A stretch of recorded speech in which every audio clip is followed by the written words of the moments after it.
I guess. I push away the people that I love the most. Why? I don't want no one to know I'm vulnerable. Why? That makes me feel weak and so uncomfortable. Why? Stop asking me questions, I just wanna feel alive until I die. This is an ace flow, just let me rhyme, I'm in disguise. I'm a busy person, got no time for lies. One of a kind, they don't see it, I pull out their eyes. I'm on a rise, I've been doing this for most my life with no advice. Take my chances, I just roll the dice, do what I like. As a kid I was afraid of highs, put that aside. Now I'm here and they look so surprised, well so am I. Whoa! They don't invite me to the parties but I still arrive. Kick down the door and then I go inside. Give off that I do not belong here vibe. Then take the keys right off the counter and let's go for a ride. Why do y'all look mortified? I keep to myself, they think I'm sorta shy. Organized, Let You Down's the only song you've heard of, well then you're behind. Story time, wish that I could think like Big Sean does, but I just can't decide if I should stick my knife inside a Pennywise. I don't care what anybody else thinks, lies. I do not need nobody to help me, lies. I kinda feel guilty cause I'm wealthy, why? I don't understand, it's got me questioning like why? Just tell me why, not back to this flow inside. I feel divided, back when I ain't had a dime, but had to drive. Back before I ever signed, I question live, like who am I, man? Woo! Nothing to me's ever good enough. I could be working for 24 hours a day and think I never did enough. My life is a movie, but there ain't no telling what you gonna see in my cinema. I wanna be great, but I get in the way of myself and I think about everything that I can never be. Why do I do it though? Hey, yeah, why you always looking aggravated? Not a choice, you know I had to make it. When they talk about the greatest, they gon' probably never put us in a conversation. Like something, then I gotta take it. Write something, then I might erase it. I love it, then I really hate it. What's the problem, they don't know. I know I like to preach to always be yourself, but my emotions make me feel like I am someone else. Me and pride have made a pact that we don't need no help, which feels like I'm at war inside myself, but I forgot the shells. I hold my issues up for all to see like show and tell. A lot of people know me, but not a lot know me well. Hold my issues up for all to see like show and tell. A lot of people know me, but they don't know me well.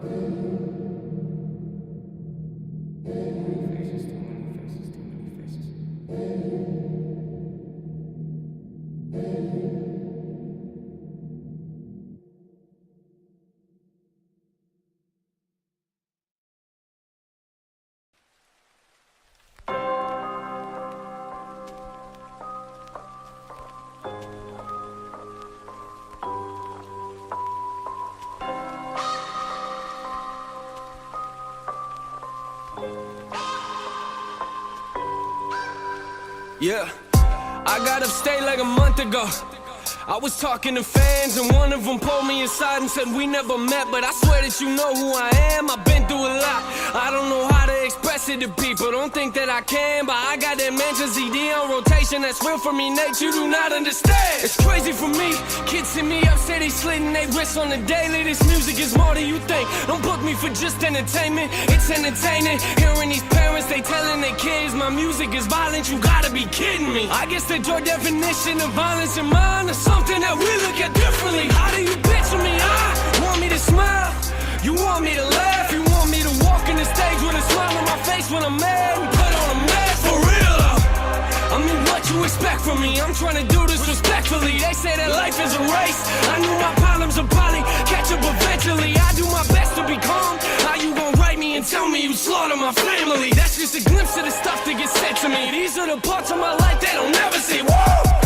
I am aware it's aggressive, I am not here for acceptance. I don't know what you expected, but what you expect when you walk in a therapy session. Therapy session. Therapy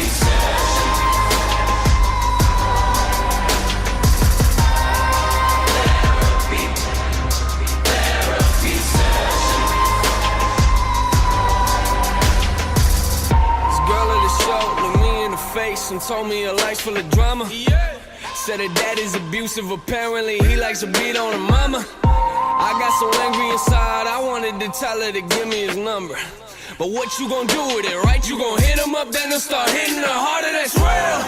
These kids, they come to my shows with tears in their eyes. Imagine someone looking at you and saying your music's the reason that they're alive. Sometimes I don't know how to handle it. This type of life isn't glamorous, this ain't an act for the cameras. You see me walk on these stages, but have no idea what I'm dealing with after. And I put it all in the open. What is up, y'all? Hey, welcome back to my live stream. Second stream in a row. If you missed the stream from last night, you should watch it. We did, 3 hours of hacking. Covered everything from web apps to Active Directory. I'm also releasing those videos as standalone videos on my YouTube channel. But we are back for another one. This is not going to be 3 hours tonight. But yes, it is on a Thursday, second stream in a row. There was a cool room that released on TryHackMe I wanted to showcase and work through this room. And so that's what we are going to do. Would encourage you to do this with me. I think the room's actually free. One second, let me check real quick before I start recording for YouTube. Is this room free? It is. Oh, cool. So y'all can do this with me. Let me drop the link in chat.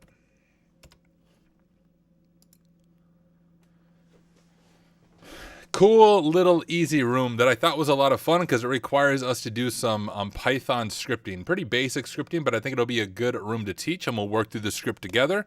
But, hello. Let me look up in chat.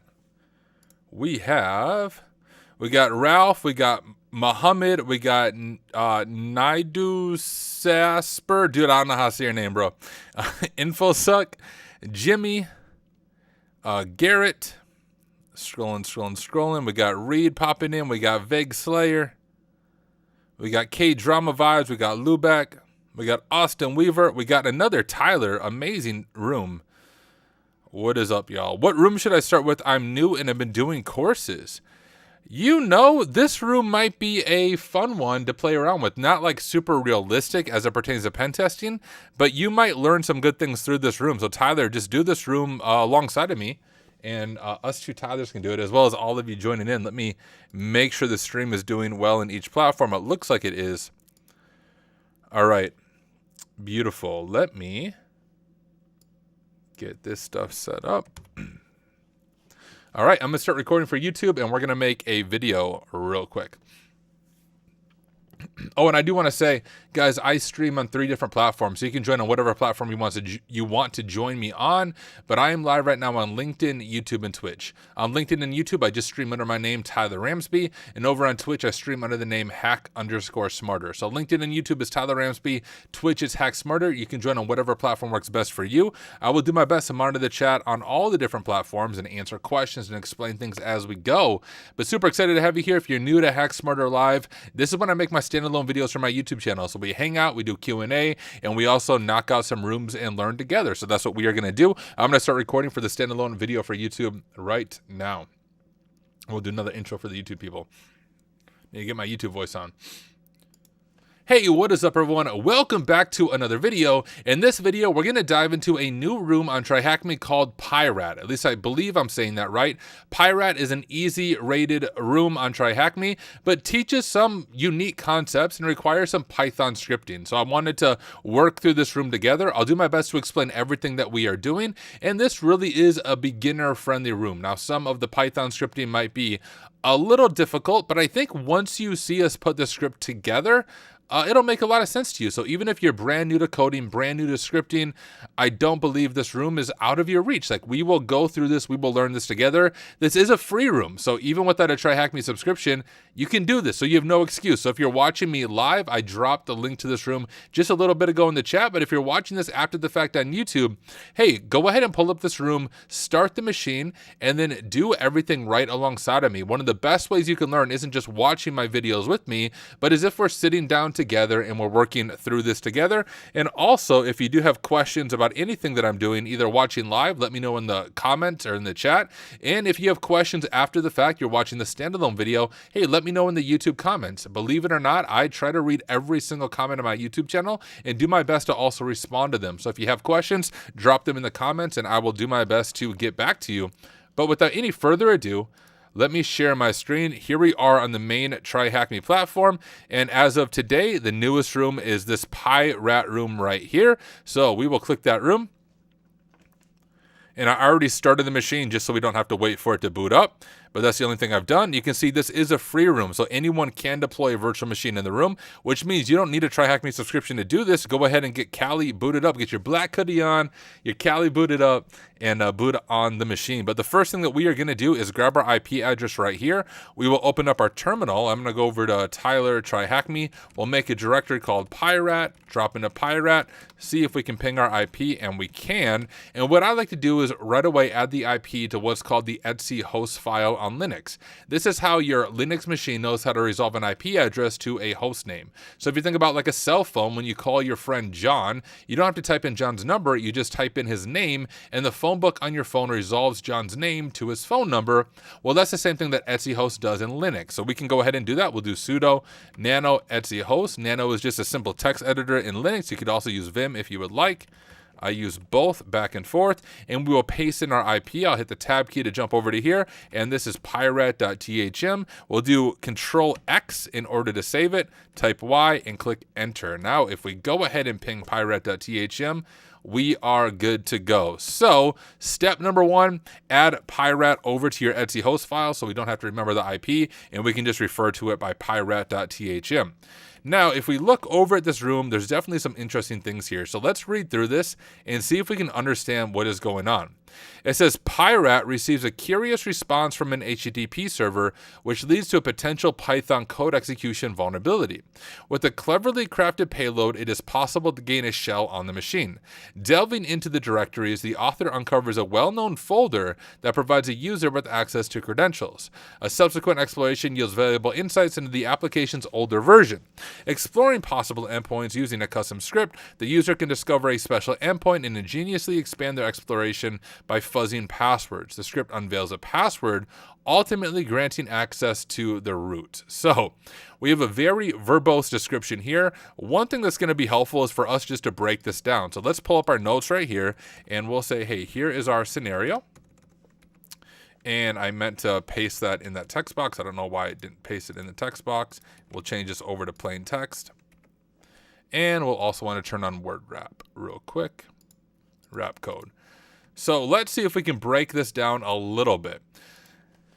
So number 1, based on this description, there is going to be Python code execution.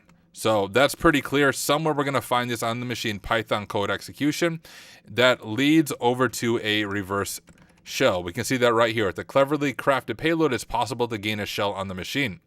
And now it says, delve into the directory, we uncover a well-known folder that provides a user with access to credentials. So with access, so we'll say post exploitation, we need to uncover credentials in a directory. That's kind of a hint that it's giving us. A subsequent exploration yields valuable insights into the application's older version. So then we need to enumerate an older version of the application. We don't know what that application is yet. Exploring possible endpoints using a custom script. So we're going to have to create a custom script. We can discover a special endpoint. So create a custom script, discover an endpoint, and expand their exploration by fuzzing passwords. Fuzz passwords. So based at least on the room description, if we slow down, I know it's very verbose, but if we just slow it down and look at the room description, we're given a lot of hints and kind of given a snapshot of some of the things to expect as we work our way through this room. So let's go ahead and give this a shot. We'll just make a header called enumeration, and we will begin with our enumeration. One of the first things we can do is just run a simple port scan. Okay, I did install RustScan on here. Beautiful. RustScan is a tool we can use. We'll do -A to pass it our host, which is pyrat.thm, and then we want to pass any open ports over to Nmap, and we'll run a -A command on that. Now I'll explain what's going on here. RustScan is just a port scanning tool. You could just use Nmap for this. RustScan is really just up to preference. I just find it easier and I don't have to use as much flags for Nmap. And with RustScan, it's really easy to use. We just do -A and then we pass it our target. In this instance is pyrat.thm. You could also just plug in the IP right here. Then what it's going to do is going to scan pyrat.thm and find all open ports. And then it's going to say, hey, whatever open ports that are open, then we're going to run an Nmap scan on it with the -A flag with Nmap. You can actually see the the command that it's running down there.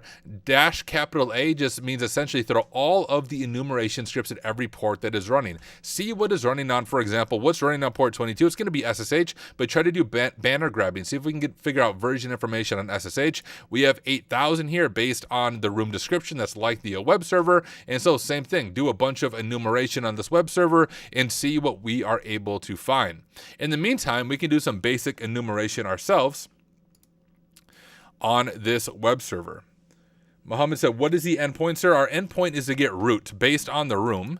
So we have to compromise this machine, get the user flag, and eventually get root access to the machine. So a classic boot to root machine that requires some custom scripting. So I think it will be a lot of fun for us to work through this together. But let's go ahead and see what is running on port 8000. We know this is going to be SSH because that's a standard port for 22, and 8000 is often an alternative port for HTTP. So this is some type of web server. And if we look at the description, we can tell that, hey, there is a web server. It tells us right there from an HTTP server. Hey, what up, Kimberly Can Fix It? Welcome to the party, pal. Hey, thank you for stopping by and saying hello. Good to have you here. But let's check that out. We can just rename this to Ruscan. We'll open up a new terminal. I'm going to name this to just terminal because I like to keep my stuff organized. And we can do a simple curl request on that port. So pyrat.thm port 8000-V for verbose so we can see what it's doing. And it just tells us to try a more basic connection. I bet it also says it in the web browser, so we can just go ahead and check that. If we go to HTTP pyrat.thm 8000, try a more basic connection. Now, there's a few things we could try, but one of the most basic connections you can do is a netcat connection. Netcat just is going to send a packet to the server and the port and see if anything responds. So you can actually use that for banner grabbing. So for example, we have, is this done yet? No, it's taking a little bit. We have port 22 right here. We could actually do a netcat connection to that to see if we can do some banner grabbing on the SSH version. And super easy. We do netcat and we'll do pyrat.thm and we can hit port 22. Click enter, and you can see that we have some banner grabbing. So netcat is useful for that. So netcat tells us, at least on port 22, we have OpenSSH 8.2 running, as well as the operating system of the host machine, which is Ubuntu. So if we did not know that, that is some helpful information that we are able to get, which is also why if you are running a server, you don't want SSH exposed publicly because an attacker can get this kind of information out of your web server.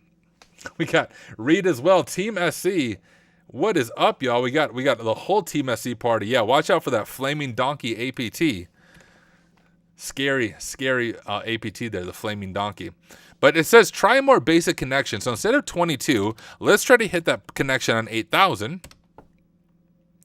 Doesn't seem to do anything. We'll hit enter. We can say like, please subscribe. And it says invalid syntax line 1. Now, if you know Python, this is actually a Python error. Can I import a library? And I can. So it seems that based on the room description and our notes that we took, we said there's going to be Python code execution that leads to a reverse shell. And it seems as if we interact with this pyrat.thm service on port 8000, it's literally just running Python. Now we can look at our Ruscan results. Is there anything interesting here?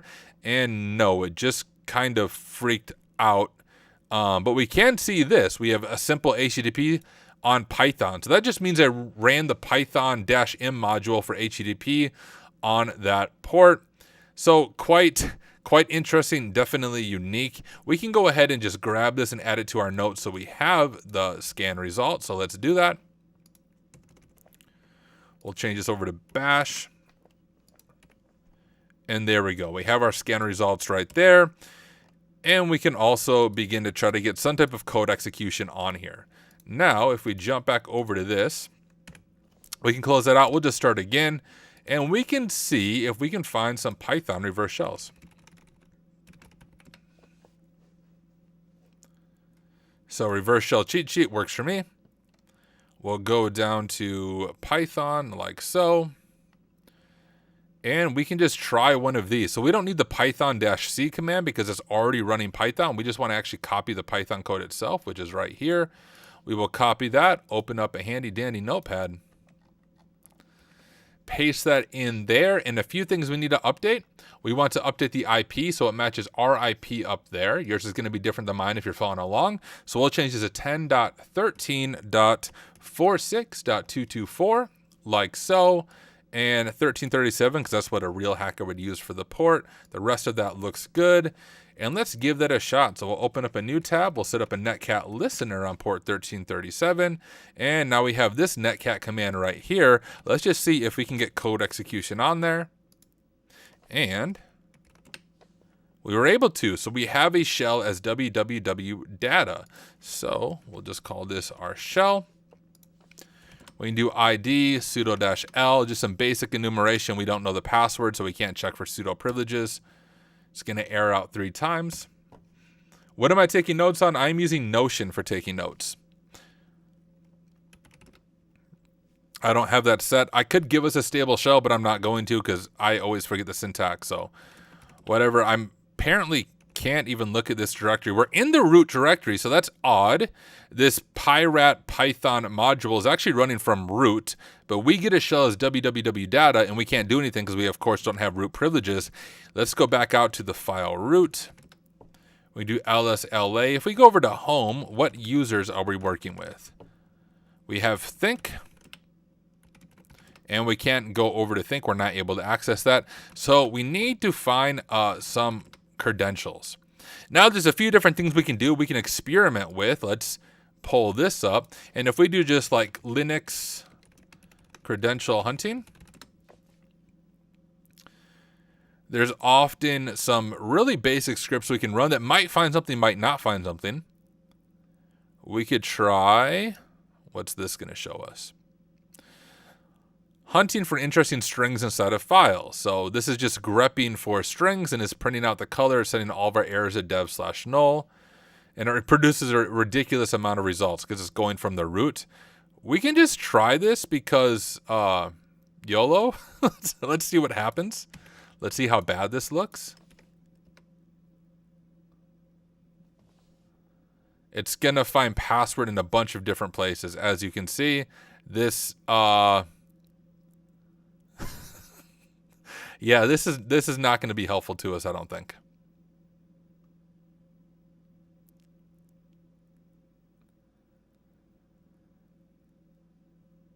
We're just going to stop that. Although if I stop this, I think it's going to kill my shell. Yep, I figured it would. That's fine. We can get the shell back really easily just by rerunning our command. All right, shell is back, and we learned a lesson. Don't do that. Now, we can also run something called linpeas. Linpeas will check for common Linux privilege escalation. It'll also search for different places for credentials. So we can go ahead and do that as well. We'll open up a new tab so we're on our host machine. I'm going to call this our web server. And if I locate linpeas.sh, let's see if it's on this machine, and it's not on my VM. So we need to go ahead and download it. So if we just type linpeas GitHub, here it is, and I believe we can go ahead and grab it like so. We could just wget this, I think, and download it. So wget. There's linpeas. Does it work? Yep. All right, and then we'll host our own basic Python web server. What we're doing here is we're saying, hey, Python, we want to use a module from you, the HTTP server module, and we want to host a basic web server on port 80 so that we can transfer files to our victim. So here's our victim, and now we'll do wget. We'll type in our IP of 10.13.46.224, linpeas.sh, and we'll be able to download that file now to our victim machine. If we lsla, we should see our file right there. We want to make it executable like so, and then we can run linpeas.sh and see if we can find any interesting information here. So you can see what it's doing. It says, hey, here are some things we're going to check. If you see red, yellow, there's a 95% of a privilege escalation vector. Red, we should take a look to it. Light cyan is just users with a console. Blue is users without a console and mounted devs. Green is common things. And light magenta is our username. So we'll see if this discovers anything interesting. What is up, DJ BSEC? Good to have you here.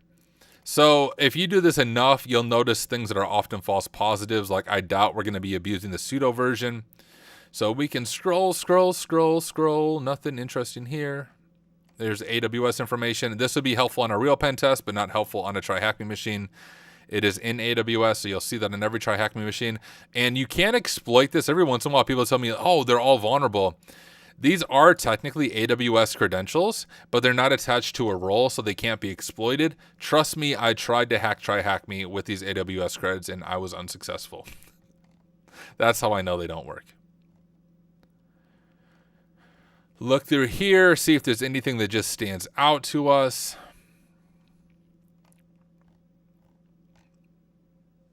Grab a drink of water.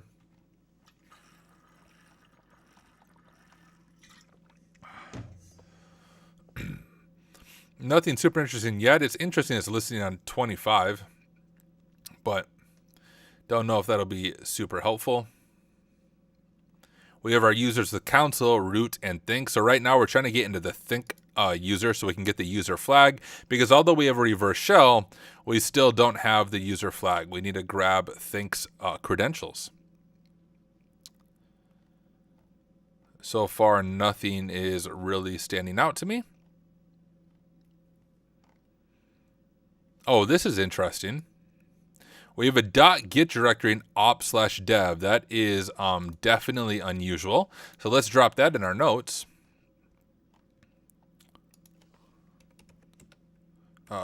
.git directory might be interesting.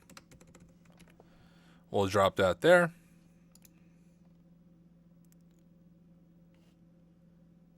Trevor Smith said, just got power and internet back from the hurricane. Happy to be here. Crazy. And hey, I'm happy to have you here. Thank you. Thank you for being here.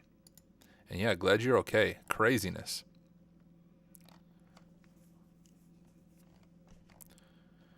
Really nothing else interesting here. Our capabilities all look fine.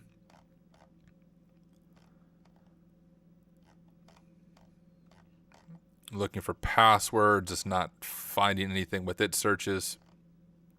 All right, well, let's go to this right here, opt dev git. So cd opt dev, we have that. Can I do git log cd.git? Okay, how about lsla? So in Git, .git is often for GitHub development and pushing changes that way. So this might be the application it's talking about. And there's a few interesting files here. One thing that's always interesting is anytime you see a config, it's worth looking at. So let's go ahead and look at the config. And would you look at that? We have some credentials right there for the Think user from GitHub. So let's go ahead and grab that and add that to our notes.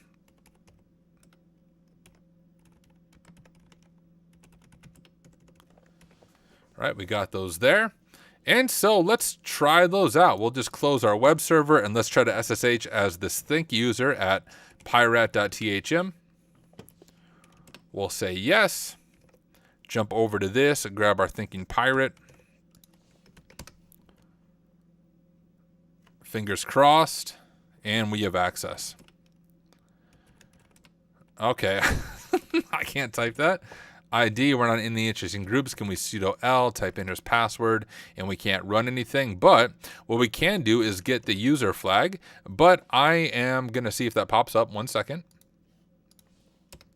And yep, we are able to get the user flag, but I am not going to give you the flag. I want you to do this yourself. So if you're to this point, you just have to cat user.text, and it will give you the user flag, and you can drop that into the TryHackMe machine. Right here is where that user flag is going to go. But I'm not going to give you the flag. You can't harvest the flag from my video. I'm showing you how to do all of it, but you need to do it yourself to get that flag. How realistic is it to pull an LLM man-in-the-middle test in a company? It is realistic. It all depends on how things are set up. It's going to work better if you're on-prem and you're able to do it right away in the morning, but it's definitely realistic. Yeah. All right, anyways, we have this, and if we look back at our notes, Remember the description we were given. So we got this done, right? We can cross that out. We have that part of our roadmap done. And then we said post-exploitation, uncover credentials in a directory. We saw that in the description, and we did that. We were able to find those credentials in that directory. And then it says enumerate an older version of the application. Well, like I was saying before, applications are often developed with Git as a repository, or GitHub as a repository, and using Git for version control. So let's go back over to that Git repository, or rather .git directory, and see what interesting information might be there. So it's opt.dev.git.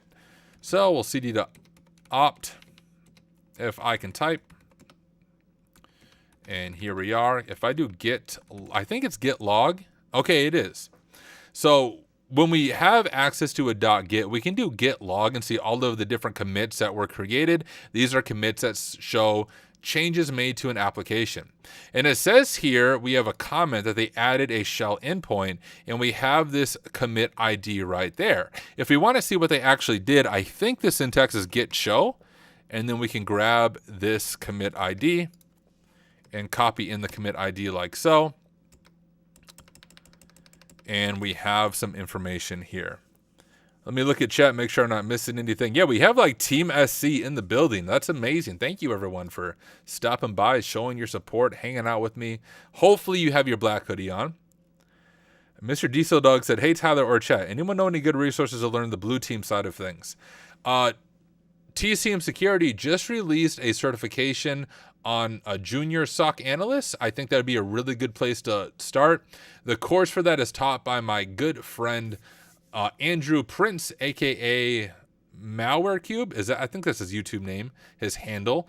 But that would be a really good place to start. Also, the TryHackMe platform has SOC Level 1 and SOC Level 2 pass that will give you a really good introduction to some of the blue team stuff. So that's what I would recommend. Let me know in chat what you guys think about that. But all right, let's check out this code and see if we can understand what is going on. It's pyrat.py.old, which fits into our hint. Remember, it says enumerate an older version of the application. So we'll say that.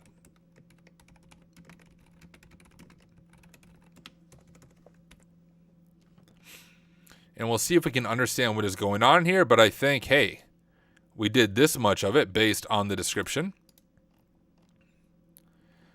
So we are defining a function called switch case, and we're doing client socket data. So very basic way of sending data to a port, which was kind of what we saw when we hit port 8000. But it says if data equals some endpoint, get this endpoint, typo there, client socket else, check socket is admin and downgrade if it is not approved. Check socket is admin and downgrade if is not improved. Okay, so it seems like it's taking data and seeing if it's coming from an admin, and when it's not an admin, it's not going to run it as root. It's going to run it as www data, which is the reason when we got a reverse shell right here, we got the reverse shell as www data instead of like the root user. Whoops. Oh, let me go back to my notes. That's where I was looking at. Okay. And then it's going to spawn. So if we type shell, it will just give us a shell. Let's actually try that. Oh, here's my SSH. We'll just type that as SSH. We can close this out. We don't need that anymore. We can also close this out. We don't need that anymore. But I think if I'm reading the code right, if we do this and just type shell, yeah, there we go. It gives us a shell, but you can see we are not a shell as www, or we're not a shell as root, we're a shell as www data, which you already have access to. That's not going to help us. But if we are understanding this code correctly, it's looking for a specific endpoint. So if we send a specific endpoint to data, so for example, this is the data. Whoop, let me exit out of here. When we do this initial connection, this is the data that we're sending, right? So hello test.text. That's the data that is ascending. So we need to fuzz that and see if we can find the keyword that it is looking for. Now, there's a few different ways we could do this, but I think we should make a custom Python script. And do I have code on here? I don't. I prefer Visual Studio Code just because I like it. So let's go ahead and get Visual Studio Code installed.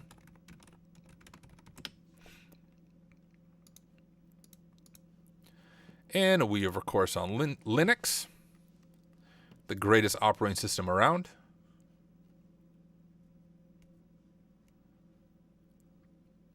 And we have 15 seconds left, just enough time for a drink of water from all my talking.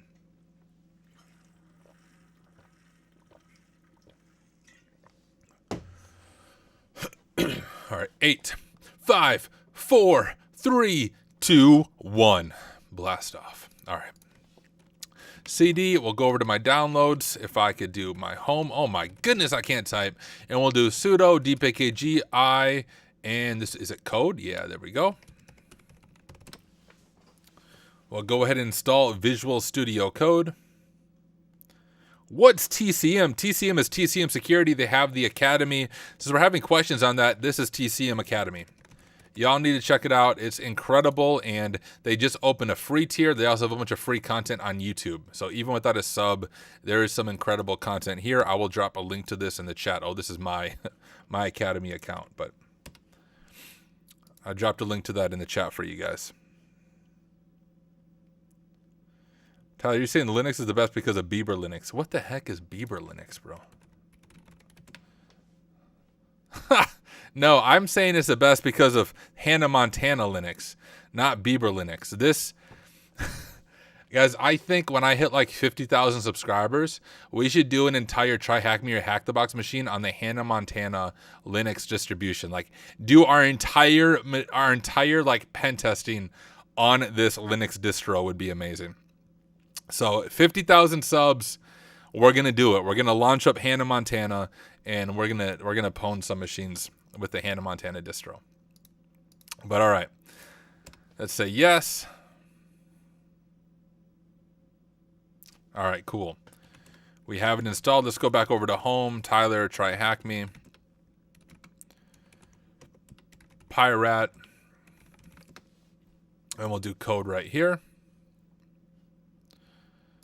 Yes, I trust myself. We'll do dark. That's fine. And let's create a new folder, and we'll just call this, I don't know, fuzzing.py.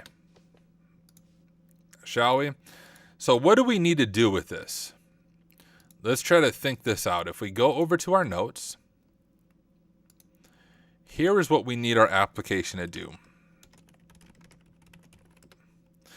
We need it to send a request to pyrat.thm 8000, and we need to have it loop through a list of possible parameters, and then basically tell us if the parameter is correct, right? Easy enough. So we need to send a request, loop through a list of possible parameters, and tell us if the parameter is correct. So when it comes to Python, there's something called Python libraries that we work with to make things a lot easier. Do you want to install the Python extension? Yeah, let's install it. We can begin doing this. Let me see if I can zoom in. Okay, that's too much. Can I zoom in like... I want to make sure you guys can see it, but... Put that to the side. I feel like I zoomed in wrong. Can I just make the text bigger, maybe? Here. Is it maybe view? Appearance? Oh, maybe just zoom in is what I can do. All right, we'll just zoom in, fine. So you guys can see it okay. Now, you saw this. If we look back at our code, right here, we're using socket, which is actually a library in order to send TCP requests and any type of like traffic in that way. So we'll want to go ahead and import that library. So we can do import socket like so. So that means, hey, now we have access to everything in the socket library. We can see all good. Okay, sweet. I'll try to keep my eye on the chat. Let me know if anyone has an issue seeing this, and I'll try to make it a little bit bigger for us. But now we have this, we can go ahead and define our host because we know what host we need to hit. So let's just do host Actually, we'll do lowercase. And our host is, of course, pyrat.thm. We could also put the IP in there. And our port is going to be 8000 because we know we want to send it to pyrat.thm and we want to send it to that port. Now, we can also define our word list, right? If we're thinking of word list. And we could even add some comments in our code. So we'll say like setting up the target, setting up the word list for fuzzing. And now there's a bunch of different word lists we could use for something like this. We just want a word list that has a bunch of names in it, I think would be sufficient. So we can use like user share word lists. I'm going completely off memory for the location of this, but user share word list dirbuster directory list 2.3 medium.txt. That's it, right? Okay, I need to double check if my memory was correct on there. Haha, yes, I did do it correct off memory. Freaking beautiful. So we have our word list set up for fuzzing, and now we want to set up the request to the endpoint, right? And we can define a function. A function in Python is just, hey, here's a little, almost like a little program within the program that takes an input, processes the input, and runs a command. So we want to make a function, and we'll just call this function, right? We can call it like fuzz our endpoint. I think that fits. And we will want to take it from our word list up here. And we can even call this like our word list file to make it a little more clear. So our word list file, and we want to take in our function right here, we want to take input from our word list file like so. And then I think we have to do that. We can do a try. So, hey, try these things. And the first thing we want you to try, this will be to open our word list file. So this file up here, we need to open it and process it with Python.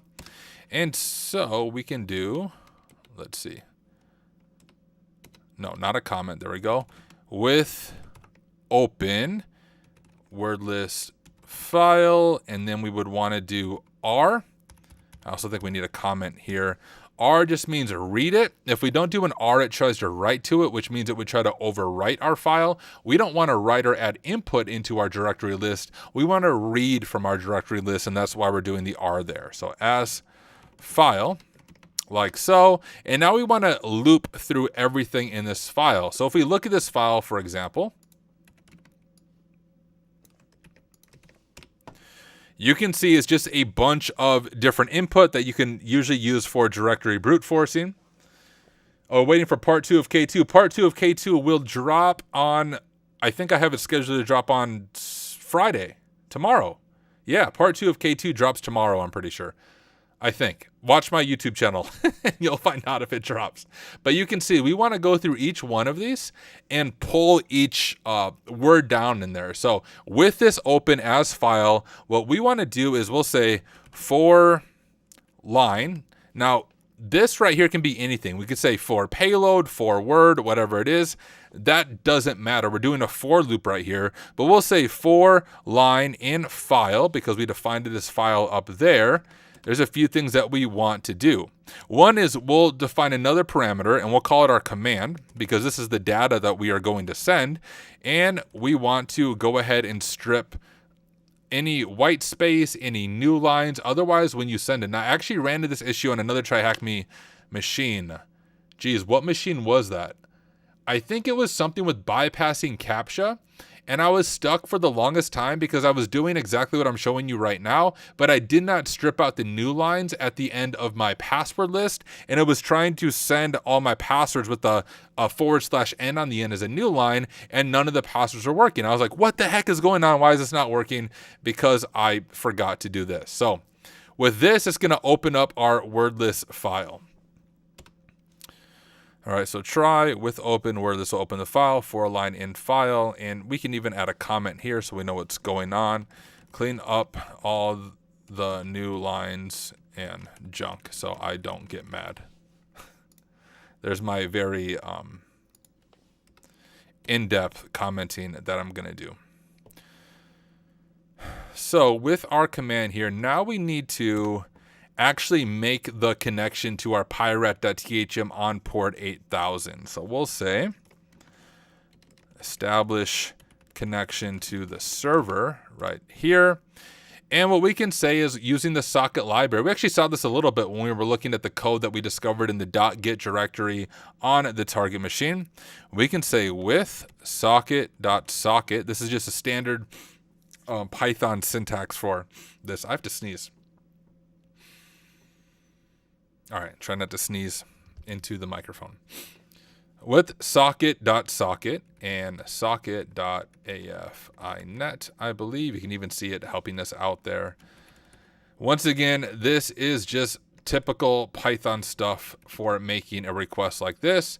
And we can say as S, so this is going to be the request we're sending out to make it a little bit simple, or as our connection, essentially. We want to try to connect to it. And here's where we're going to connect to our host and our port up above. So we'll do host port like so. And then what we need to do is send the fuzzing to the, I don't know, target host is what we can say, something like that. And we'll do S, so we want to send that, send all, and we're going to do command. Do I need to? No. Command encode, because we have to encode it as a byte, I believe. B. Our new line. So what that's going to do is if we don't include that, it's not going to hit the enter key on the keyboard. So when we do it manually,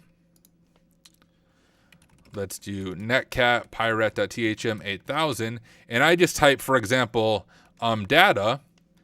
We need to have a new line. We need to have it hit enter so we can type in our next payload, right? Hit enter, next payload. You can see payload is not defined, but that's what it's doing there with the new line. That's essentially hitting enter on our keyboard. So we're sending the command, but we also want to, get the response. So receive the response, and we'll just make this very simple. Define a parameter, and we'll call it response. And we're going to receive it. Once again, very common syntax here. We want to decode it and strip any junk new lines, kind of like what you already saw me do. All right. So far we have that. We have our try clause, which should be good, but we have to figure out, what does an invalid response contain? So an invalid response contains nothing, right? So when I do data, the response literally contains no information. On the other hand, if I do something like payload, it says name payload is not defined, right? So we can add some logic to catch this, right? So we'll just say logic to catch valid responses, maybe would be a good comment. And we can say if the response, now in programming, the not equals is a exclamation mark and an equal. So we'll say if the response is not equal blank, because once again, if it's not a valid payload, the response is blank right there. So that's not going to help us. Have I looked at the Python library PwnTools? I have, but I really haven't used it much because I don't usually do your typical cryptography fuzzing CTFs. This is one of the few times I've done it. So I have heard of PwnTools, and I know it's used for buffer overflows and things like that, but I haven't personally messed around with it or used it. But here we go. If our response does not contain anything, and if our and is not defined, that's what it says, right? Is not defined. And is not defined is not in the response. I think those would be the two things, right? Blank and is not defined. If that's not in response, we can print. Maybe we'll do an F string here, and we can print the response of the server. So if it responds saying, I don't know, enter a password or something. Oh, it makes this such thing much shorter. I'll have to check that out and see that and check out PwnTools and see how much easier this makes it. But we can say, hey, If it doesn't contain those things, if it's not blank and doesn't contain is not defined, maybe its response is actually interesting to us, and we can go ahead and print the response based on our fuzzing. All right. Now I think we can go back over to our try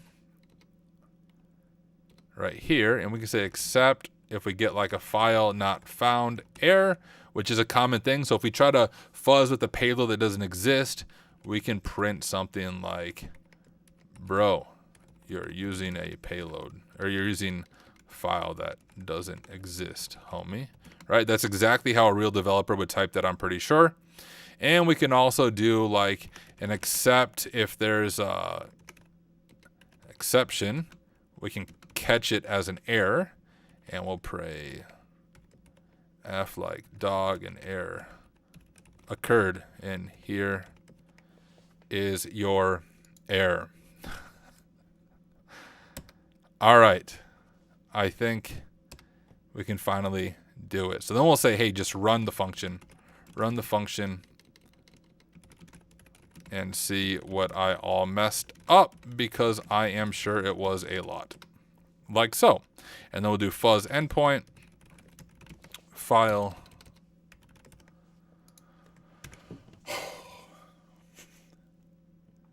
use the or operator instead of the and. Well, let's see. We'll see. This probably won't work. All right. Python 3 fuzzing.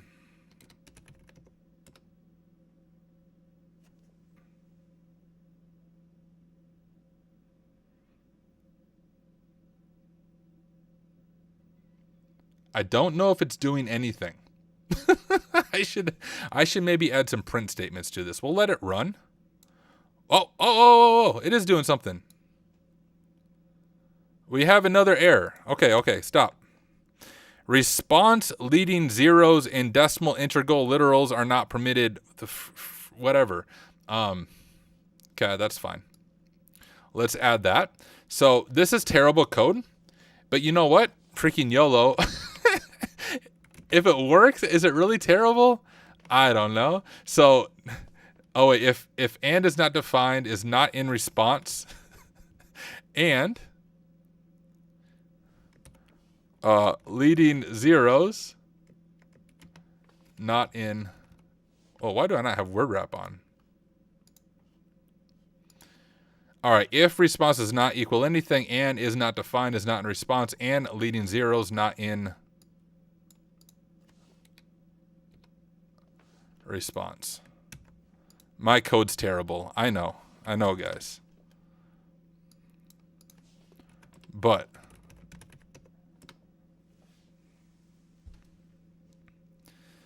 now we stare at the screen.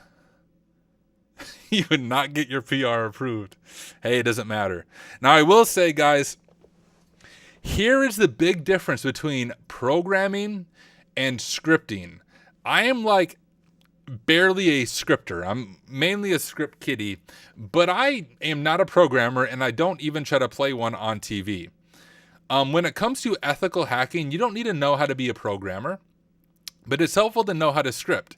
But when it comes to scripting, it's not necessarily about having the most efficient code. It's just being able to make code that works and hopefully solves a problem you're trying to solve. Whether or not I did that here, I have no idea, because it doesn't seem like it's doing anything right now. What we could do is we can also bring in our handy tool ChatGPT and see where I messed up my code. Let me authenticate real quick to ChatGPT.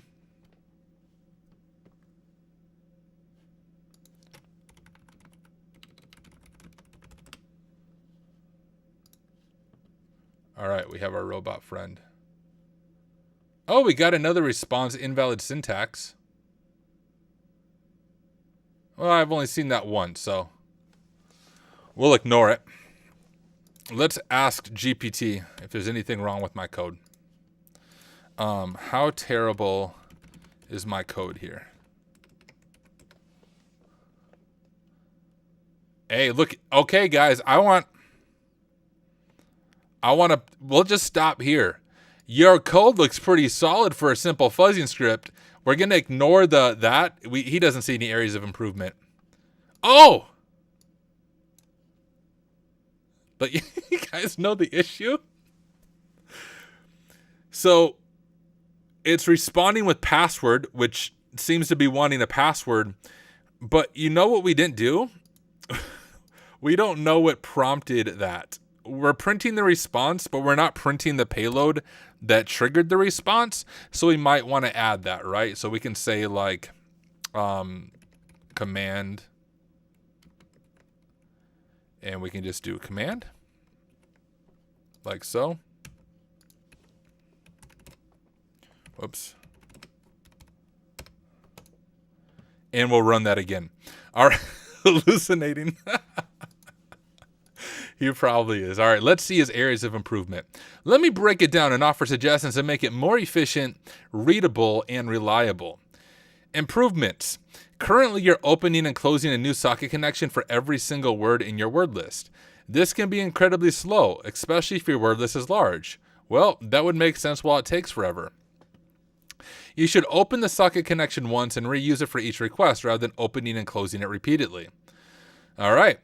Error handling. You've handled a file not found error, which is great. However, a better error message could be more information. You mean my error message of, bro, you're using a file that doesn't exist, homie, is not a good error message? Also, handling socket-related errors like socket timeout, connection refuse error, and socket whatever error can give you more robust error handling. Yeah, that's for the real developers. Magic strings. You're checking for specific strings like is not defined and leading zeros, but these should ideally be extracted out or parameterized for flexibility. You shut your mouth. I know it can be. Line cleanup. I like the so I don't get mad comment. Well, thank you. Thank you, ChatGPT. I'm glad you like it. It's a good habit to clean the input. However, if your word list includes empty lines or comments, you might want to filter those out before sending them. My word list that I'm actually sending. Okay, so we can see that this is working. Remember look at that. We can see that for the invalid syntax, it was the command N. For that one, it's global. And when it asks for the password, it is the command admin. Ha ha ha ha. Make fun of my scripting skills all you want. But it looks like my scripting skills worked. If we do this and type admin, it's going to prompt us for the password. And we'll just say like hello. And then it just keeps prompting for our password. Okay, back to our notes. What have we done so far? Create a custom script and discover an endpoint. Boom, we did it, the endpoint of admin.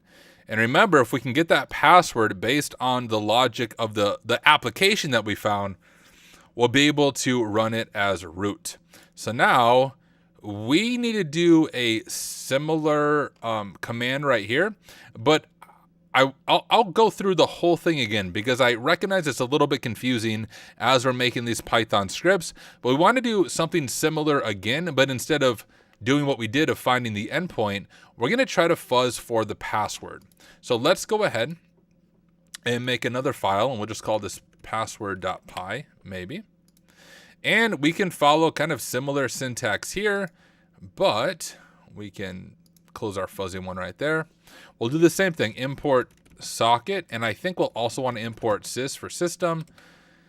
And similar to before, let's set our host. Our host is pyret.thm, and speaking of our host, I need to make sure our machine's not going to expire. We'll add 1 hour. If I'm not done in 1 hour and 56 minutes, I'm going to quit. So we have our host there. We're going to give our port of 8000 like so. And now we will, we need a word list as well, right? So we can call this our password word list. And we can use the classic user share word list rocku.txt. Common thing for CTF. So we set up our host, we set up our word list, and now we can start making another very beautiful Tyler function. So define fuzz passwords. We'll accept the password word list that we set up. And now we can go ahead and make this, and we'll do try and accept a little bit. So ChatGPT is happy with us trying to catch our error messages. So we'll do try right here. And what exactly do we want it to try? Well, same thing as before. So we'll say with open our password word list from before. We want to read it. We don't want to write to it. And we'll save it as file, just like what we did in our previous previous file that we were working with. All of this up to this point is very much the same thing. And then we'll do that loop again. So here we can put anything we want here. But for readability, and so ChatGPT compliments me again, we'll make it a little more understandable. So we'll say, we're going to do a for loop, so for password, which means it's going to take every single password on this line and try to do this. So we'll say for password in file, right? Because we're saving that as a file. So for password in file, let's go ahead and clean it up again, yo. As for our ChatGPT friend, he told me to make better comments. And I think that right there is a much better comment than my previous comments in my previous script. Hey, Kimberly Can Fix It just became a member on YouTube. I don't have sound effects. Welcome to the party, pal. John V said, add me on LinkedIn. Bruh, I have 2,000 requests on LinkedIn right now. You need to DM me on Discord and tell me your LinkedIn name if you want me to add you on LinkedIn. I tried to use JavaScript to just accept everyone, and LinkedIn got mad at me and rate limited me and temporarily banned me from the website. So I'm not going through 2,000 plus requests to accept everybody. So if you want to add me on LinkedIn, Discord me your LinkedIn name, and then I will add you that way. So anyways, we're going to clean up our password. So we'll say our password, the same thing before. We want to run the strip function on it to strip all the new lines and all of that craziness. And we can say establish our connection to the server, please. Now, if we say it nicely, it might accept our connection a little bit better. And this is same commands that we ran before. Really nothing new here. We're going to say with socket, I think it's dot actually, AF inet. You can actually see it right there. inet, and we'll do socket dot sock stream. To set up our connection. We'll do as S again, just because it's easy to send our connection. And we'll do the same thing that we did before. We'll do an S connect. And remember, we did our host. What? Oh, that's just an error. Wait, did I add a breakpoint or something? No, don't do a breakpoint. I don't know how I did that. All right, our host import, not a breakpoint. We don't want a breakpoint. So, okay. We're opening up our password file. We're cleaning up our password. We have established our connection to the server. And now we want to send admin, right? Because that's the first thing that we need to send is I just bit my tongue. We need to send admin because when we send admin, then it prompts for the password. So we'll say send the admin command so we can prompt for password. Like so, and we'll do s send all, send as a byte, admin, and we'll remember we have to do that new line at the end because if we don't do that, it won't hit enter. So it's going to do admin and click enter essentially on the keyboard because then it will prompt for the password, right? And then we need to receive the password prompt / response, right? Should just be the password prompt, not the response. I mean, it is technically the response, but it should just ask us hey, enter the password, but we need to receive that and process it. So we'll just say response here, set a new variable called response, and we will receive it. Same as what we did kind of in our previous script. Same as we did in our previous script, clean up any new lines and things like that as we receive the response. Whoa, congratulations, OP Kevin. Today I reached 400 streaks day-to-day learning each day in THM. That's amazing. Congratulations. Definitely not. Chad said, is this a brute force attack? It is a brute force attack. You are right. I mean, kind of. I think technically it'd be considered a password spraying attack because brute force is when you iterate through every single possible letter combination. We are taking a list of passwords and spraying it at the application. So kind of brute force, kind of password spraying. Depends how you want to define it. But okay, receive the password prompt. And it should be it should have password in it, right? But in case it doesn't, we might want to catch that. We don't want to run our next command if it doesn't say password or if I screw something up. So we'll do like if password is in the response, and we'll just lowercase it so that we're not trying to see if it's uppercase or lowercase. I'm pretty sure it's just lowercase though. We'll do response.lower, right? We're checking if it asks for a password. And if it does ask for a password, this is where we want to send all of our passwords from rockyou.txt into the application. So we'll say send all. I think we'll do double quotes like so. Send all password. Yes, okay, yeah, password, right? Because with open password file, for password in file, password stripped. So yes, we are sending the password here. And then we also need to go ahead and send a new line, because remember, that's kind of the entering that we are doing here. Dot encode. Hold up, did my parentheses correct here? So send the password, followed by a new line, essentially to hit enter, encode it so since it is a byte, because that's how it needs to receive it. Otherwise, I think it will error out. Okay. I think that's correct. Receive the response after entering the password. Dot for decode. And then strip again, just to get rid of all the new line. Okay, I need to look at my code. So we're opening the file, we're cleaning it up, we're establishing our connection to the host in the port. We're going to send the admin data. So admin data right there. We're going to send the admin data, followed by a new line. We're going to receive the password prompt. If password is in the response, then we're going to send our passwords up above. And then we're going to receive the response back. And then if the password is wrong, it just asks for password again, right? So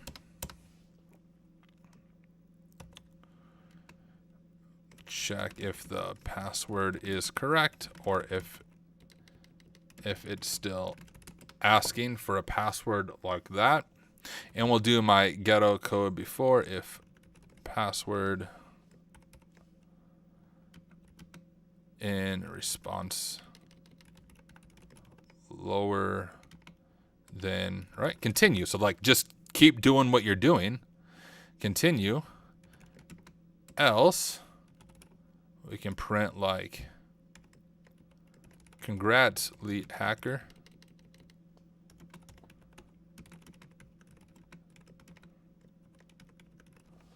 Right? Congrats, Leet Hacker. The password is password, and then we can break because we are done with it, right? All right, I need to get go back to my 4. I think right there. So we have all that done. Else, if we don't get the password prompt, right, we can print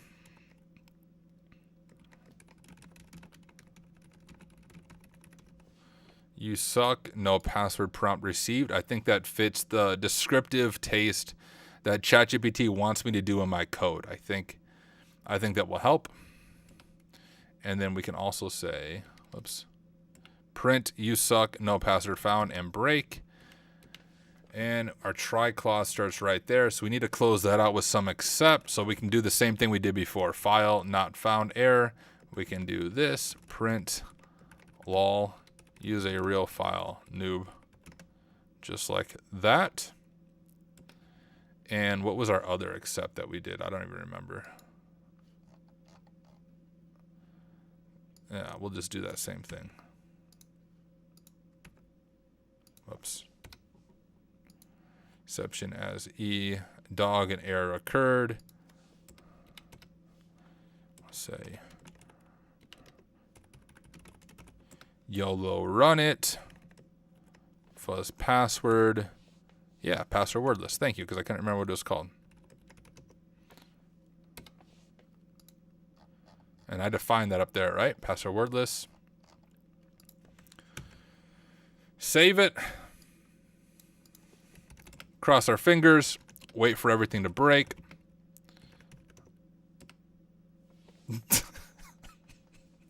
Yep. All right. Line 26, we have a error if password in response lower. All right. If password in response lower. Silly Tyler. Okay, let's see if that fixes it. Break outside of loop. Good job, Tyler. Oh, whoops. What? Else print.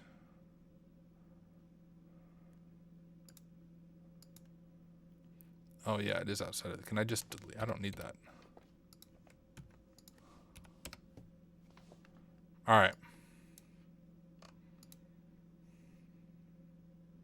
You guys think anything's going to happen? Did you see that? Congrats, Leet Hackster. The password is ABC123. All right, let's clear this up. Let's give this a shot. Admin, ABC123. Boom. And you can cat root.txt, but I'm not going to give you the flag. I want you to do it yourself. Follow along, get hands on keyboard, and you'll be able to get the root flag yourself. But we have now solved the PyRat machine. We were able to get the user flag and the root flag. And in the process, you can see everything that we did. We did that. We fuzzed passwords. We can go ahead and mark that out. And we have our fuzzing application. We should probably include our scripts here. So let's do like our script for fuzzing the endpoint. And that was this first fuzzing script. Just in case like Microsoft or someone wants to buy my scripts from me to, you know, just stand in awe of my incredible programming skills. And we'll say script for password spraying. And we'll grab our other one. Like so. Dog and okay. Beautiful. And we successfully solved the machine, made some custom scripts. So quite a fun machine. Hope you enjoyed it as well. Hope you learned something in the process. And once again, for those of you watching the standalone video afterwards, if you have a question about something I did, something that didn't make sense to you, let me know in the comments of this video. I really do read the comments and I'll do my best to get back to you and see what I can do to help you or explain something a little more fully. But hey, thank you all for watching. I will catch you guys in the next one.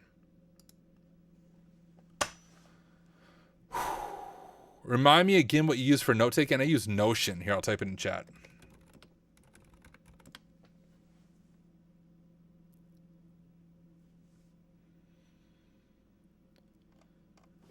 Okay, there's another video I want to make, guys. And we got time.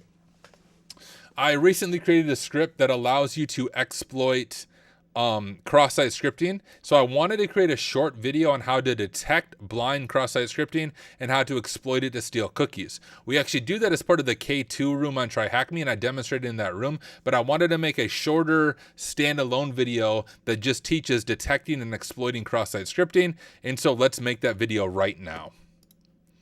I don't script my videos out, I wing them. But let's go over to the K2 room on TryHackMe. I made detailed walkthroughs on every part of this room, so I'm not going to give a detailed walkthrough of the room at all. I just need to get everything set up real quick. I believe it was the Basecamp machine that we did this on. Close this out.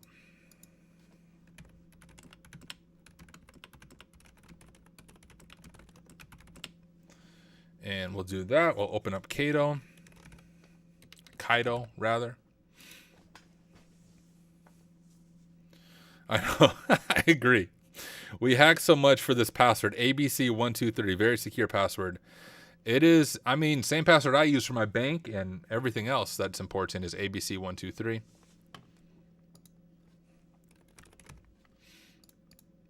Okay, that's cool.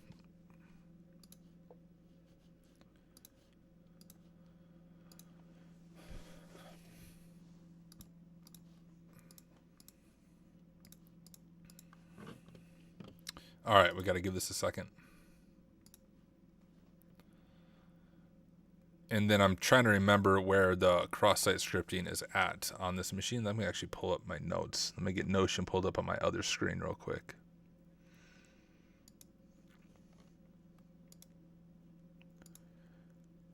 Camp.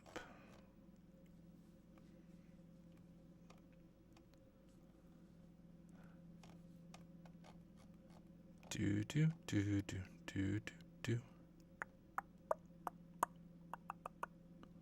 Okay. Let's grab this. Like I said, I'm not giving a walkthrough of this room right now. I did this yesterday for 3 hours. Just want to demonstrate one specific aspect of this room for a short YouTube video. And we'll make it together while we're on stream.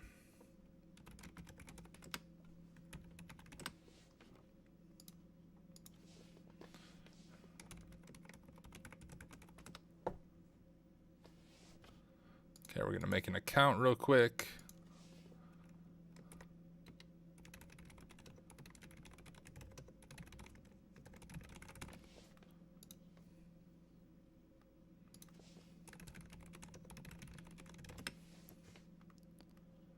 All right.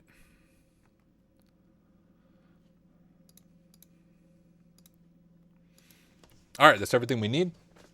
I'm ready to make this video. Let's actually pull up some resources as well on the OWASP Top 10. Gosh, I can't type.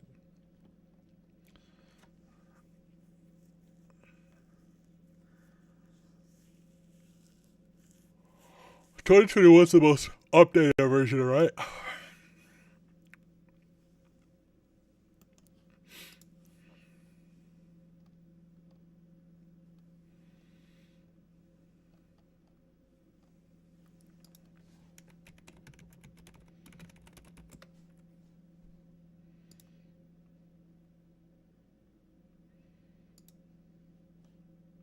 Oh, we'll just use this. I'll explain this right here. And I can also show off some CVEs that I have found with a very similar attack.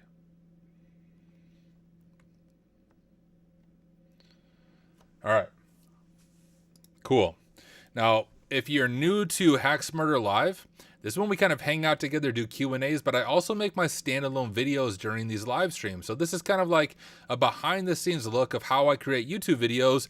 And spoiler alert, I suck at video editing. So we just one take everything and we hope it works out well. That's basically how I do things.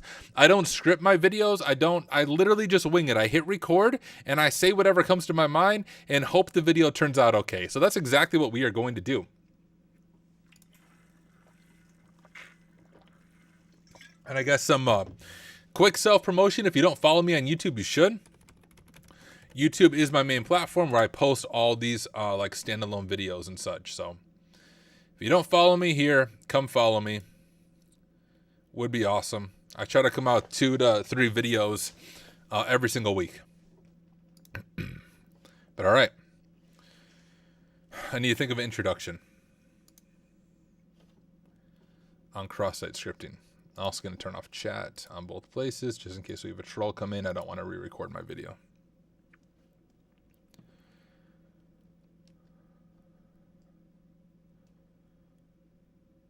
All right, I have an idea for introduction. Here we go. Cross-site scripting is one of the most common attacks that you will find in the wild. Whether you are doing work as a pen tester or just doing bug bounty, cross-site scripting happens when you're able to embed JavaScript in a web application, and JavaScript is client-side code. Now, when you think client-side code, you might think, hey, not a big deal. You can't get a reverse shell with it, but it is a big deal because if I can execute JavaScript in your browser, I can attack you, and I can attack any user of your application using JavaScript. Matter of fact, if we look at the OWASP top 10, I'll share my screen. Here on the OWASP top 10, the top 10 web application security risks for 2021, you can see that number 1 on this list in 2017 was injection, and then in 2021, it just moved down a few spots to spot number 3 for injection. And injection is 94% of the applications were tested for some form of injection, and the 33 CWEs mapped in this category have the second most occurrences in applications. Cross-site scripting is now part of the category in this edition.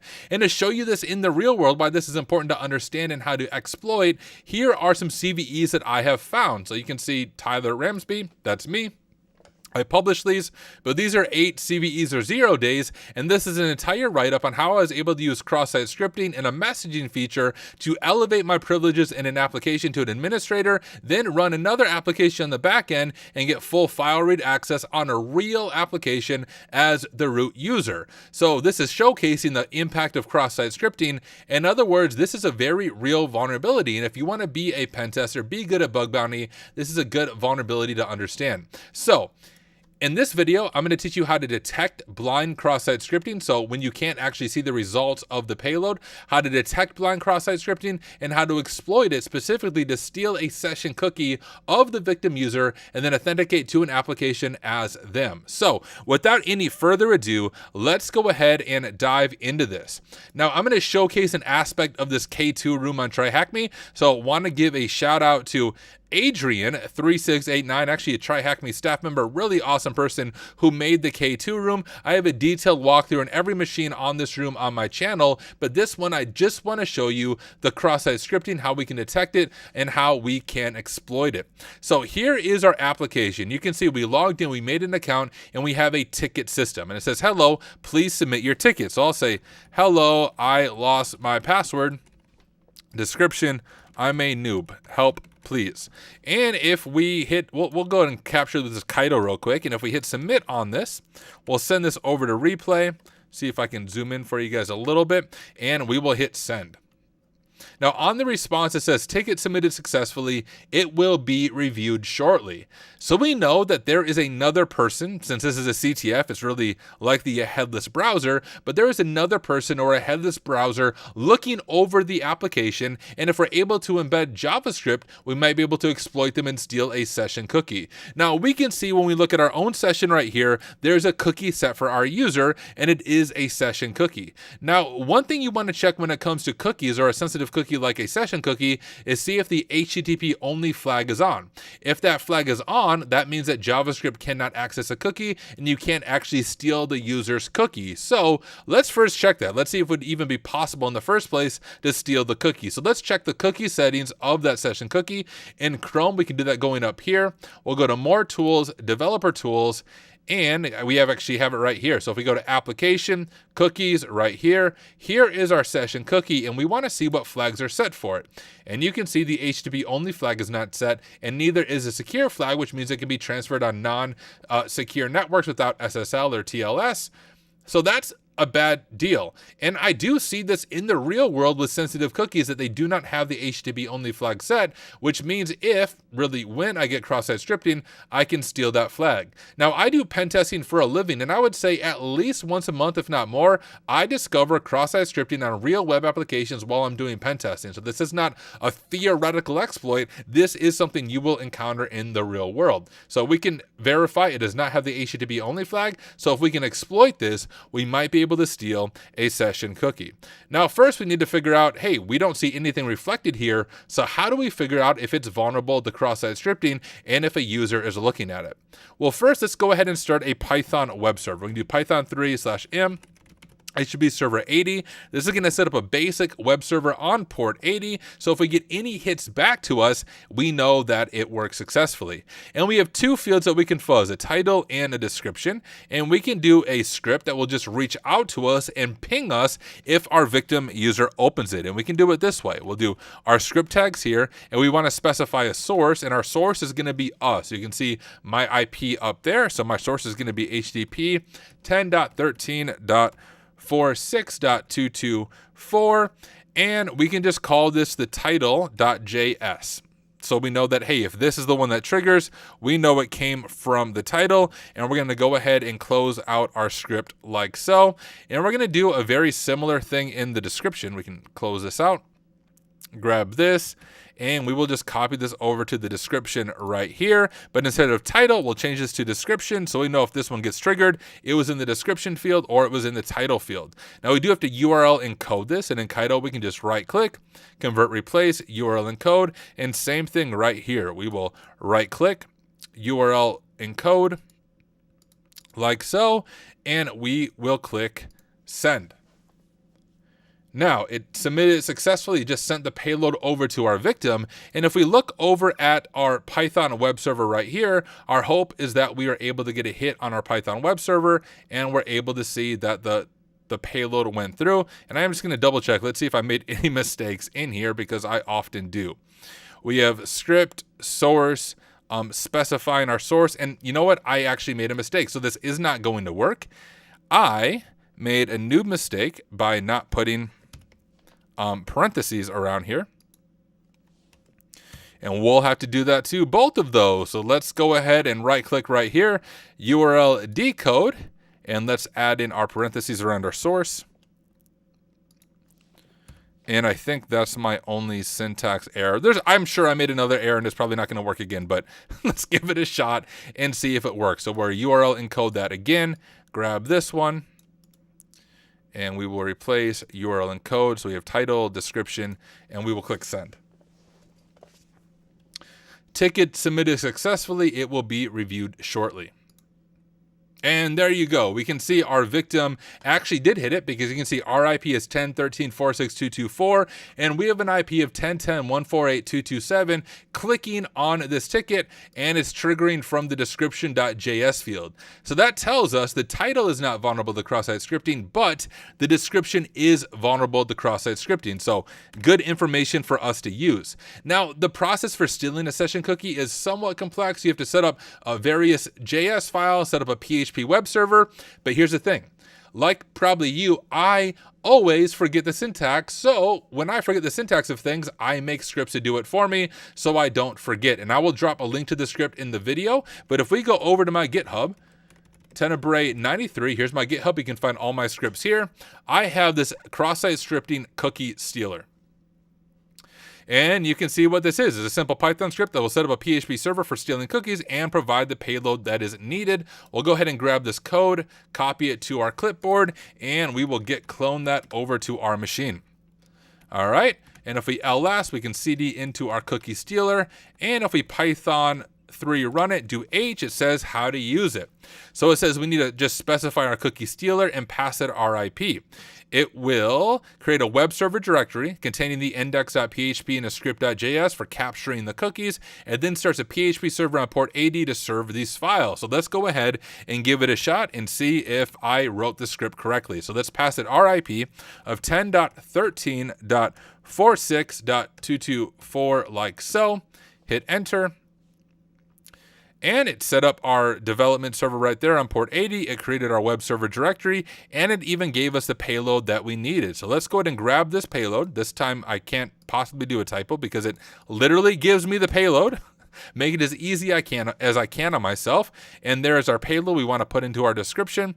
Let's highlight this. Let's go ahead and URL encode it and click send. All right, ticket submitted successfully. Beautiful, and we will see what happens.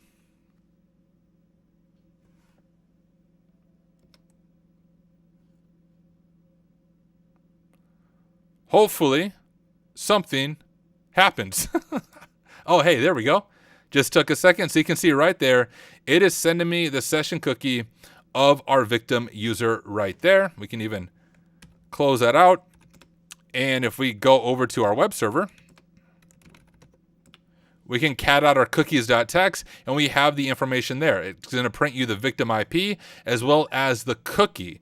Now, the cookie is going to be, at least on this machine, let me turn off our intercept, and I'll show you how we can now use that cookie. There is admin.k2.thm. that we need to log into. But what we want to do is use the cookie editor. Now, this is actually an extension. If you type in cookie editor extension, you can add this to either Chromium or Firefox. Either one works. You just go to it and install it. But I have it installed right here. So let's go to our cookie editor extension right here. You can actually see my cookie from when I did this before, but we'll delete that. We'll start from scratch. And all we need is the cookie information. So it's called the session and it gives us the cookie. So let's go ahead and copy our session right there. Go back over to Chromium, go back over to our cookie editor, and let's add a little cookie right here called session with this value. We'll paste that in so it copies our cookie in. We'll go to dashboard, and we have just compromised the admin user, and we have access to the dashboard by using their session cookie that we were able to steal with blind cross-site scripting, setting up our PHP server, and I made a little script that makes this a lot easier for you, so it magically does everything for you. So hey, hopefully you found this helpful. If you have any questions about what I just did, maybe something was confusing or unclear, believe it or not, I do read all the comments on my YouTube channel. So drop a comment to this video with your question or some clarification that you need, and I will do my best to respond to you and get back to you. But hey, thank you for watching. Hopefully you found this helpful, and I will see you in the next one.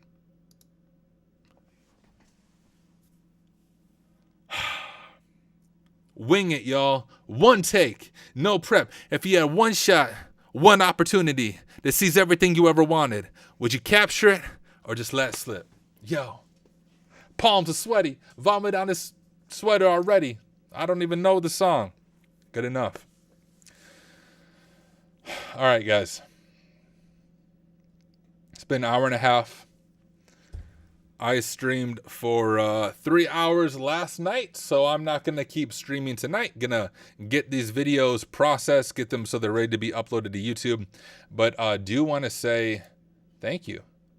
Thank you all of you for taking the time to hang out with me. Appreciate you being here, and hopefully you learned something through the machine that we went through or just through this really close room that we did. You know what, guys? It's been at least a few weeks before we ended with my rap song. So for those of you who might be new to my stream, before we find someone to raid on Twitch, those of you who might be new to my stream, you may not know this, but I'm actually a famous rapper. And if hacking doesn't work out, we're going to do rapping. So give me just a second. This is going to be the greatest thing you guys have heard all day. Trust, as the kids would say. All right, guys, you guys ready? You ready for the greatest rap song you've ever heard in your entire life? Hopefully you're ready. Let me share my screen. Ladies and gentlemen, if you have not heard it, I introduce you to my song Black Hoodie On. Fun thing on this, I wrote this entire song while live streaming.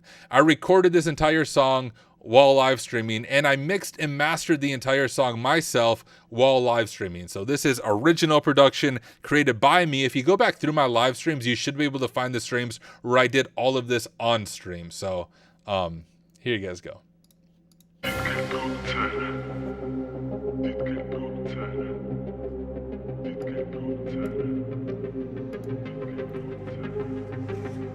Optimistic beats.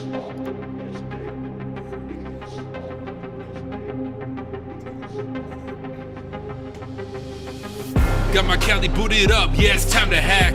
Got the IP in scope, now I attack. You likely don't know I wear a black hat. Where's your SQL database? Let me grab that.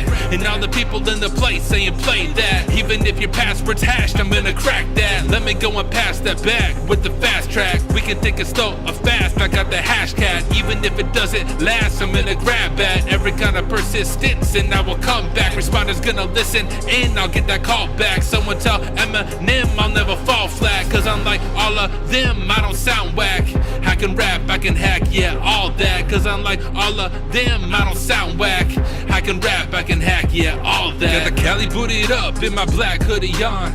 Black hoodie on, black hoodie on. Got the Cali booted up in my black hoodie on. Get your terminals up as we listen to the song. Got the Cali booted up in my black hoodie on. Black hoodie on, black hoodie on. Got the Cali booted up in my black hoodie on. Get your terminals up as we listen to the song. This verse is for the career coaches. I really hope it hurts, cause y'all are the real vultures. You're lining up your purse that doesn't fit our culture. You're getting rich off the poor, you're a poser. I told ya, if you're good, you don't need the cash. Now you're gonna feel my wrath. I just want you to see the fact that more than half these acts are just a money trap. So I will trash in raps, I don't want none of that. And I will smash with passion every scummy act. If you react with madness, you can run it back. And if you disagree, your thinking's incomplete, because they're preying on the noobs in our industry. And here's what we can do to bring their misery. We can make them feel accessible for you and me. All the content that we make, we do for free.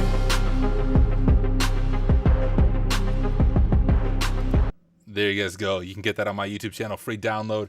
Grammy nominated, not really, but there it is. OP Kevin said, I was on live stream when this rap was being created and even had it suggested, which is included in the rap. Dude, you're a co-author. Freaking amazing. All right, I'll share one more song with you guys. My favorite organization is Offensive Security. I love that OffSec charges students $1,600+ for 90 days of lab time. I love that they now have certs that expire that cost the same amount as their certs that don't expire. I love their try harder mentality. So because I love OffSec so much, guys, and I love the OSCP so much, after I passed it, I made a love song for OffSec. And if you haven't heard my love song for OffSec, here it is. Hopefully you enjoy it.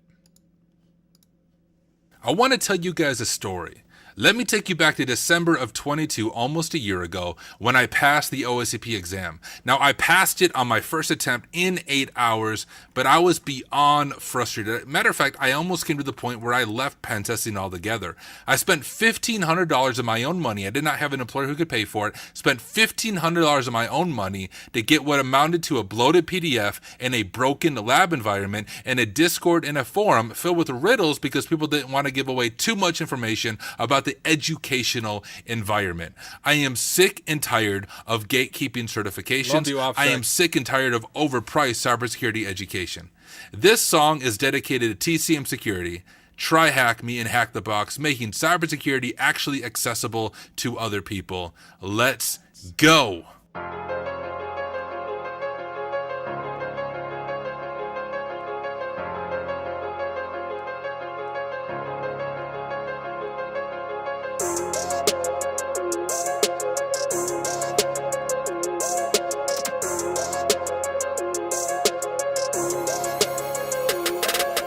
For $1,500, tell me what did I get? Upload a PDF and a desire to quit, and an org that is deaf to the students who sit to take a test or will assess if CTFs are legit. I confess that I'm impressed that somehow you benefit from having terrible support and VMs that randomly brick. But don't talk about it, cause I'll take away your cert. Well, let's talk about it. Yeah, let's talk about the fact that you're trash as you grab at the cash in the past on your back. Let's attack with the facts that you're actually bad. It's a glorified CTF cert, that's a fact. And I'm still here. Pass your test in one attempt and I won't disappear. I'm gonna vent for every sentence, you better listen here. It's OS 56537 with no fear. With no fear. It's OS 56537 with no fear. With no fear. It's OS 56537 with no fear. There you guys go.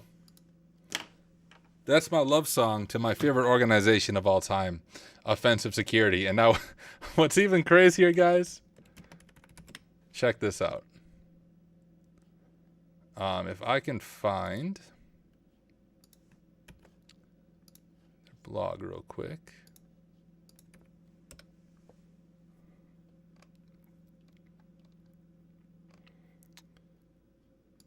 So I made that song about OffSec, and anyone who knows me knows I'm not a fan of OffSec, right? And when OSCP released the OSCP Plus, I actually said some positive things about it, and I made a video about it, right? And I'm getting messages on Discord that freaking OffSec, of all people, included me on their official blog. So, like, look at this. They released this blog on the OSCP Plus, and if you scroll down on it, To learn more about these changes, you can review this YouTube overview video from Tyler Ramsby. So even after I made a song about them, their marketing team included me in their official blog post about the OSCP. Mind blown. I had a strong temptation, but I didn't do it because I didn't want to totally ruin my reputation.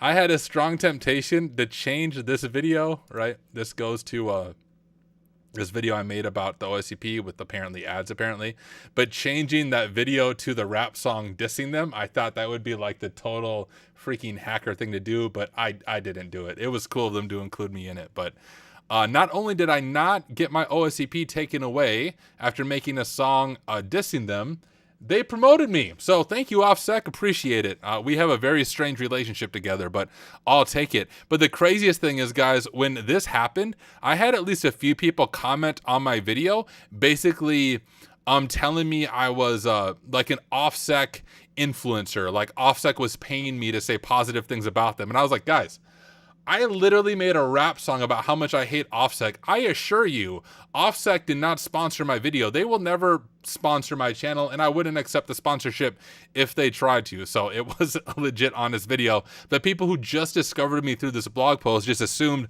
I was an OffSec clone. And hey, look, they also quote my friend Tiberius. Me and Tiberius are doing a live stream. Let me show that to you guys real quick, because we're going to give away a sub to Try Hack Me for that. So if we go over to my YouTube channel, go to live, you can see it right here. It's coming up next week, actually. Me and Tiberius are going to do a live stream. So if you haven't got notified or signed up for this, make sure you tune into that live stream with me and Tiberius. But okay, guys, I'm going to call it a night, but let's find someone to raid. If you don't follow me on Twitch now, all of you on YouTube, it looks like we have a little over 20 people on YouTube. I don't know how many people on LinkedIn because Restream doesn't show me. Everyone come over to Twitch so we can do this raid. It would be here.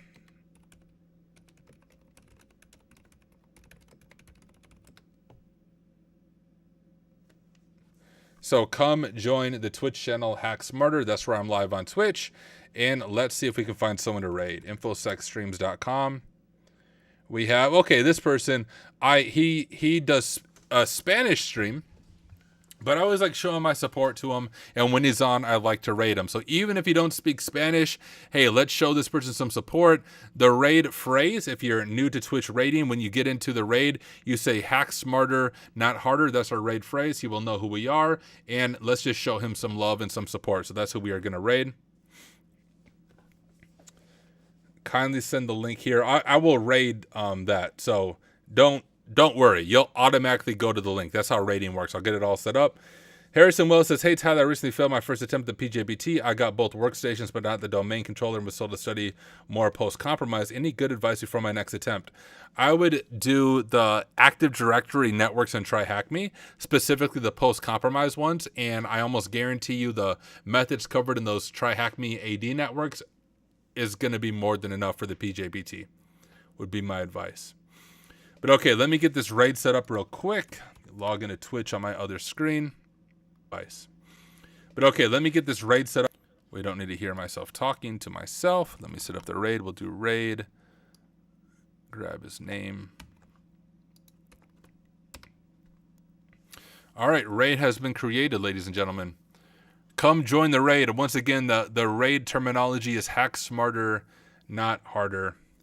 Appreciate all you guys hanging out with me once again. I will see you all in the next one.